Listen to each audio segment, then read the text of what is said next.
Tenim un exercici de la llei de Hooke que em diu: en aplicar una força de 25 newtons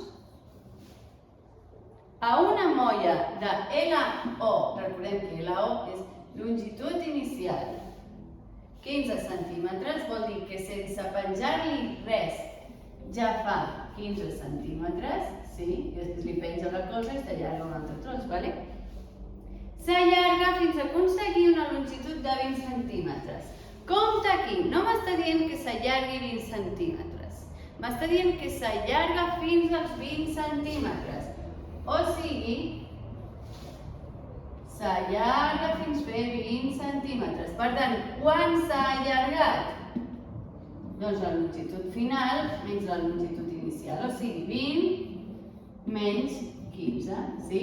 S'ha allargat 5 centímetres. Compte amb aquest número perquè és el que ens fa falta per la fórmula, vale? Llavors, com seguim? Quina és la constant elàstica de la molla? Expressa-la en unitats del sistema internacional. Primer de tot, la fórmula. Força elàstica, la constant per l'increment de longitud. La força elàstica jo ja la tinc. La constant és la que em demana i l'allargament el tinc. 25 entre 5, passa que dividim, és la K, i això dona 5. Quines unitats té això? Doncs newton partit centímetre. Això està en el sistema internacional? No. Newton sí, però centímetres no. Per tant, ho he de passar al sistema internacional. Com passo això? Amb un factor de conversió. Els newtons ja estan, per tant, els únics que he de passar és el centímetre. Punt ratlla, el centímetre està baix, passa a dalt. I quines són les unitats del sistema internacional? Metre. Quin és el gran? Metre. Hi ha dos salts, per tant, dos zeros. I això queden 500 newton metre. Vale? Després em diu, quina força cal exercir perquè s'allargui 3 centímetres, o sigui, m'estan demanant la força perquè l'allargament sigui 3 centímetres. Com els 3 centímetres estan aquí, com jo sé que durant tot aquest tros sí que es compleix la llei de Hooke, puc utilitzar la fórmula anterior prenent la K aquesta, perquè jo sé que durant aquests 5 centímetres segur que es compleix la llei de Hooke, per tant segur que la K és tota l'estona la mateixa.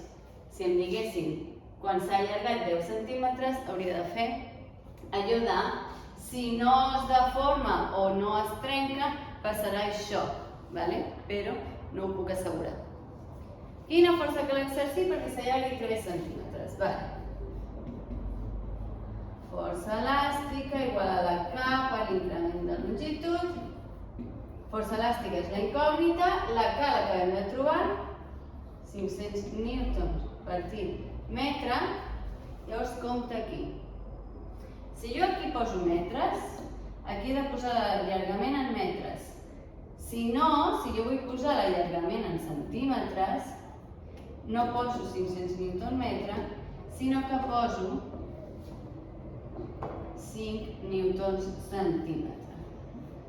Perquè si us fixeu, centímetre en centímetre marxarà.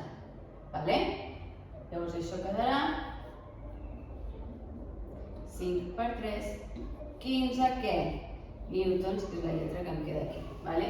Si ho hagués fet amb els 500, hauria de fer 500 newtons metres, això són 0,03 metres, per tant, això ho multiplico per 0,03 metres i em torna a quedar newtons. Vale?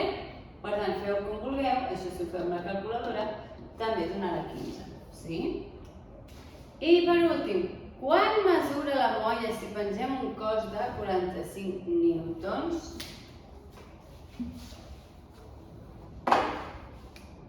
Quan mesurem la molla no m'està demanant l'allargament, m'està demanant la final. Per trobar la final, primer he de trobar la longitud i després restar-ho. Anem a pas per pas. Pes de 45 newtons. Vol dir, aquí em podeu posar pes o força elàstica, em dona igual.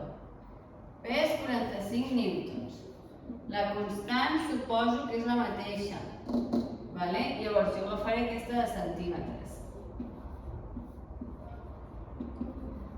L'increment de longitud és la incògnita. Per tant, això que li molesta ho passa a dividir.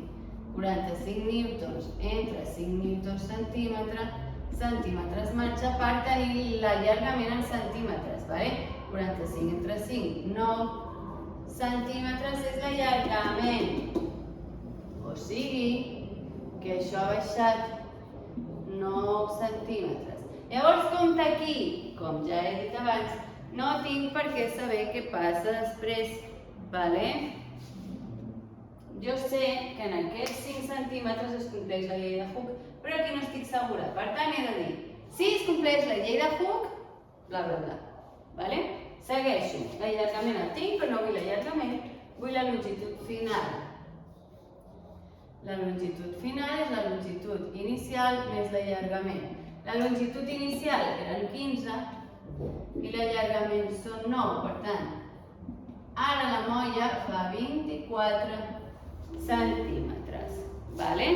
Per tant, si no s'ha deformat ni s'ha trencat la molla, per tant, segueix complint la llei de Hooke, s'allargarà fins als 24 centímetres. Això és el que hem de dir.